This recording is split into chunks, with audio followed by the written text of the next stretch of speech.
So I would like to call upon the next speaker. Our next speaker is Professor Adeel Ajwad. He is from Weill Cornell Medical College, New York, United States of America, and he will be talking on using care bundles to prevent patient harm. Thank you.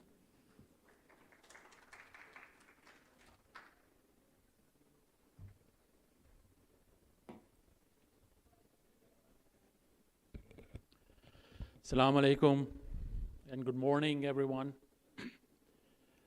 I'm very grateful to Pakistan Society of Internal Medicine for inviting me once again to their annual session. It's a prestigious meeting, and I can see the quality of presentations is excellent.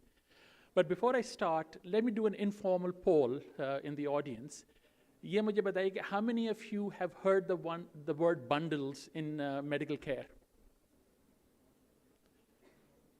3 people in the audience, 4 people in the audience. I presume others do, 6 people in the audience out of perhaps about 150 people or so. How many of you think that infections, hospital-associated infections, are a major problem in your hospital? So perhaps about a third of the group, and the others have world-class hospitals which have no infections at all, which are associated with hospitals? Okay. So then this talk is geared towards perhaps those 1/3 of the people who have issues in the hospitals, and also perhaps those who have not heard of what bundles are. These are my disclosures. My research has been funded by various organizations, but for today's talk, I have no disclosures to make. I'll divide my talk into about four components. We'll talk about magnitude of harm from hospital-associated infections, because that is what will set the stage for what the actual meat of the presentation is. We will talk about what a bundle is, because it seems like other than 6 people, you haven't heard what bundles are, and why they are so critical in reducing patient harm in the hospital setting. We will talk about elements that constitute a successful or an ideal infection prevention program. And then towards the end, we'll talk about some specific bundles, including surgical site infections, CLABSI, which is central line associated bloodstream infection, COTI, which is catheter associated urinary tract infection, and VAP, which is ventilator associated pneumonia. These are actually 4 45-minute talk each, and Somi has asked me to put all of them into a 20-minute talk. So we can stop whenever the worthy chairs tell me to stop, and we can take rest in the discussion.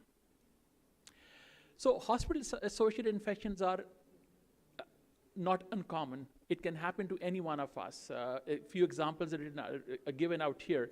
Your baby was born premature, was in the NICU, receiving intensive care, then developed a bloodstream infection related to an umbilical catheter, or your father or your brother had an open heart surgery in the hospital, but later has a severe complication of methicillin-resistant Staph aureus infection related to surgical site infection, or your sister or another member of your family delivers a baby and was given inappropriate antibiotics and develops C. difficile infection, and which requires multiple rounds of therapy and recurs several times. And these are all real-life examples that I have seen, and I'm sure many of you have also seen. I mentioned earlier that hospital-associated infections are common. In the US alone, about 5% of all admissions end up experiencing hospital-associated infection, HAI. Most of these occur outside the intensive care unit, although intensive care units are the ones where per patient day stay, the incidence rates are the highest. They are very, very expensive to treat and manage. And my previous worthy speaker talked about Pakistan's foreign exchange reserves. This is about 3 times Pakistan foreign exchange reserves that we spend in 1 year out there. There are about 100,000 deaths related to hospital-associated infections. So these are not minor issues to contend with. These are major, major problems that lead to increased complications, increased morbidity, and significantly increased mortality. And these occur across the spectrum of healthcare that we provide. In the olden days, we used to concentrate more on the tertiary care hospitals, but now the care is given in a variety of settings and increasingly being shifted, at least in the Western countries, to outpatient or long-term care facilities. And these are quite common out there as well. And these settings include nursing homes, what we also call long-term care facilities, or dialysis centers, ambulatory surgical centers, and even doctors' offices where outbreaks have been noted. This is the cost associated with that. I won't go into the details of that. They are very, very costly, and those 4 that I mentioned, which the bundles that we're going to talk about, are the 4 most common ones. Now, studies have shown that a lot of these are actually preventable. So it's not that, like we say in Pakistan, oh ji bas Allah ki marzi thi, bas ho gaya to ho gaya. Actually, most of these infections are preventable with actually very simple interventions. However, most of those interventions are not implemented. And I think this informal poll that I did at the beginning gives us an idea that we also have a lot of work to do in Pakistan to address this problem in the hospitals. I'll give an example. Hand hygiene is probably the simplest and one of the most impactful things that you can do to reduce hospital-associated infection. Yet study after study after study has shown, even in the best hospitals in the US and Europe, that a lot of physicians do not practice proper hand hygiene when they go from one patient to the next. Another example is compliance with the surgical prophylaxis, which are not given at the right time or with the right dose or with the right antibiotic. So if you do those things, you can dramatically reduce the rate of infections. Now, what would constitute an ideal intervention to reduce infection in the hospitals? IPC stands for Infection Prevention and Control Programs. So ideally, such an intervention should be simple. In other words, it should not be too complicated for the physicians and the nurses and the allied healthcare professionals to implement. It should be patient-centered. You always should think about how it will impact the patient and make it easy for them and integrate it with the care, with the overall care. It should include evidence-based recommendations. It should be a part of a package for prevention, and that is what we're going to talk about over the next several slides. You should measure the impact both in terms of processes and outcomes for these things. You should provide regular feedbacks to the physicians and healthcare workers. And believe me, it's not just the physicians, although we are guilty of probably causing most of these, but we need to bring in our nurses, our allied health professionals, and even other staff like janitorial staff or custodial staff to address this. And we have to give power to the frontline caregivers to implement those evidence-based programs. All of this requires strong leadership support and buy-in. So we're going to talk about this package for prevention over the next few minutes. So what is a bundle? So since most of you have not heard this word, this is a very, very well-established practice in accredited hospitals in the West, particularly in North America. A bundle is very simply a collection of best practices identified by evidence-based science, which is necessary to provide optimum care for patients in certain circumstances, and all of these should lead to improved outcome. Now, these are structured ways of improving processes of care and patient outcomes. So you actually address the process, you improve the process, and by doing that, you improve the outcomes. They are generally simple, small, straightforward set of best practices. And in most cases, there are about 3 to 5 elements in each bundle that you need to implement. And now there are bundles for almost all major conditions in the hospitals where you implement those processes to improve outcomes. For these bundles to be effective, you have to practice them on every patient every time you have any contact with them. Ideally, each one of those interventions in a bundle, each one of those steps individually is necessary and should be sufficient in itself as well. Although when given as a group, as a bundle, they have the most impact on patient outcomes.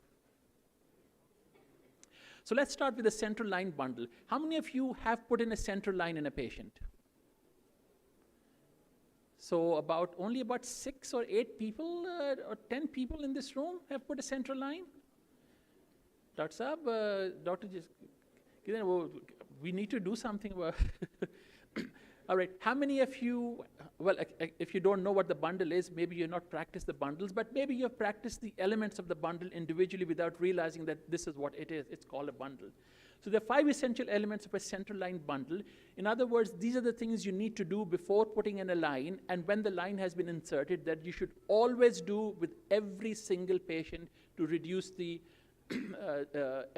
reduce the incidence of infection related to central lines, or CLABSI, central line associated bloodstream infection.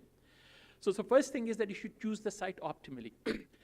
Nowadays, we do not favor femoral lines at all. When I was an intern more than 25 years ago, we used to put a lot of femoral lines in. Now it's unheard of. We put in a subclavian line because it's a much cleaner site to put in a central line. The risk of bloodstream infection, bacteremia, is much higher with the femoral site. The second part of the central line bundle is you need to do a daily review of need. In other words, the risk of infection is directly proportional to the number of days the line has been in. So you need to come to the patient every day and assess if the line is still needed or not. And this should be documented in the chart very clearly. You should document the site, the cleanliness of the site, any evidence of infection or surrounding erythema that is going on, and if the line is still needed or not. Lines should not be replaced over guide wire, if at all possible, which is another thing that we used to do a while ago. Third part of central line bundle is hand hygiene. Again, I'm sure those of you who have put central lines have always practiced this. Now, this is very, very critical, and you need to do almost like a scrubbing for an operation or a surgery that is required. In my days, in my internship and residency days, we used to just prep the local site and used to insert. Nowadays, it is a requirement, it's mandatory to have the patient fully draped under sterile covers with only a small opening for where you're going to put the line in. The person who's inserting should be fully gloved, gowned, masked, just like you're performing a surgery, and this should be all sterile. And finally, chlorhexidine skin prep is what is recommended for skin care. So these are the 5 elements of bundle which, if you or your hospital is putting in central lines, should always follow, because strong evidence shows that if you practice this, you reduce the risk of CLABSI significantly. Let's move on to CAUTI, which is catheter-associated urine infection. Again, I think definitions are well known to you. These are infections that occur 48 hours after insertion of a catheter or within 48 hours of removal of a catheter. There are 4 major elements to a CAUTI bundle. The first one is that it should be put in for appropriate reasons. Appropriate reasons include patients who are in hospice care, terminal end-of-life care, a neurogenic bladder, patients who have significant obstruction and retention, stage 3 or 4 pressure ulcers, severely or critically ill patients where you need to monitor urine output very, very carefully. It should not be put in, urinary catheters should not be put in for convenience in patients who are incontinent, or as a mean of obtaining a urine sample when the patient can voluntarily void. The second part is, again, the same. You'll see a similar theme in all these infection prevention bundles, which is hand hygiene. I won't dwell too much into that, but again, you need to be, you take sterile precautions when putting in a Foley catheter or a urinary catheter. There's daily care of a urinary catheter, which also should be very carefully documented as well as practiced by all individuals, healthcare givers who are taking care of such patients. The catheter should be kept below the bladder level at all times. It should have unobstructed urine flow, and it should be regularly emptied, and local care should be provided at the meatal level.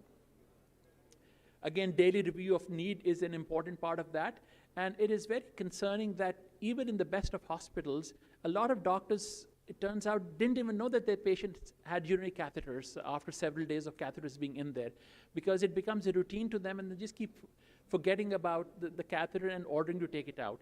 So perhaps you should have a standing order by either a physician or empower the nurses to either remove the catheter or write some sort of a care plan for assessment on a daily basis to do that. Multiple studies have shown that even when nurses write the orders to take the catheters out, patients are not at an increased risk of complications or reinsertion of urinary catheters. Next is a ventilator-associated pneumonia bundle. Again, I think definitions are very well known to you. These are infections of the lung that happen in patients who have been on mechanical ventilation. They're early and late. Early ones are generally more susceptible organisms. those that occur much later on during the hospital stay are often due to nosocomial, highly resistant bacteria. Very high mortality associated with the ventilator-associated pneumonia. So there are, again, 4 basic elements of a VAP bundle. And those of you who are pulmonologists or intensivists, how many pulmonologists or intensive care doctors, ICU doctors in the room? Or you see patients in the ICU, mechanically ventilated patients. So I think this is for your staff, when you go back to tell your nurses, your respiratory therapists, that all these interventions that I've listed, elevation of head of bed to 20% elevation, sedation breaks on a regular basis, the new endotracheal tubes, which are called subglottic suction design tubes, which have suction that is continuous or intermittent right above the cuff level, chlorhexidine mouthwashes or dental care on a regular basis, and weaning trials have all been shown to reduce the risk of ventilator-associated pneumonia significantly. On top of that, things like DVT care or DVT prophylaxis and peptic ulcer disease prophylaxis are also important parts of VAP bundle because they reduce the risk of hospital-associated VAP. But some of the more important or most important additional things include that try to avoid intubation if at all possible. If a patient can be managed by non-invasive ventilation, for example, positive pressure ventilation, CPAP or BiPAP, etc., try that first. Of course, where it's absolutely needed, you must do that. But try to have a regular weaning plan on every patient which you oversee or which you go over every single day to ensure that patients don't stay on a ventilator even a day more than is necessary. So finally, the surgical site infection bundle. Again, there is a high burden of surgical site infections in the US, where we have the most data from. And when I do these courses in Pakistan, every surgeon has told me, I've yet to come across a surgeon who said their patients experience even occasional surgical site infections. They have perfect practices. Again, your eye does not see what your mind does not think or what you don't look for. Again, high mortality associated with that, 3% to 5% mortality. And a lot of long-term disabilities have also been associated with that. There are several modifiable risk factors which can be addressed to reduce the risk of SSIs. These include appropriate antibiotic choice, given at the right time before the surgery, and with the right dose. Those of you who operate should realize that we do not do skin hair removal with razors anymore. We discourage that significantly. And unless the hair are directly in the site of the surgery where you're going to perform the incision, do not remove hair from other sites. Additional modalities that you can that can help with SSIs include reducing of excessive operating room traffic, proper wound dressing protocols, starting right from the time of the first post-op hour, proper glucose control, elimination of colonization of pre-existing microorganisms like MRSA and VRE, and maintaining appropriate oxygenation. So these are the overall things that you need to do, but there are 4 major elements of the surgical site infection bundle. These are antibiotic choice and timing. Antibiotics should be given within 1 hour before the surgical incision is made, not 3 hours, 8 hours, 6 hours before surgery is done. However, if the surgery is a prolonged surgery, then you need to redose the patient. The dosage should also be based on patient's weight, not a standard dose for all. If the patient is very obese, you need to get the correct dose into the patient.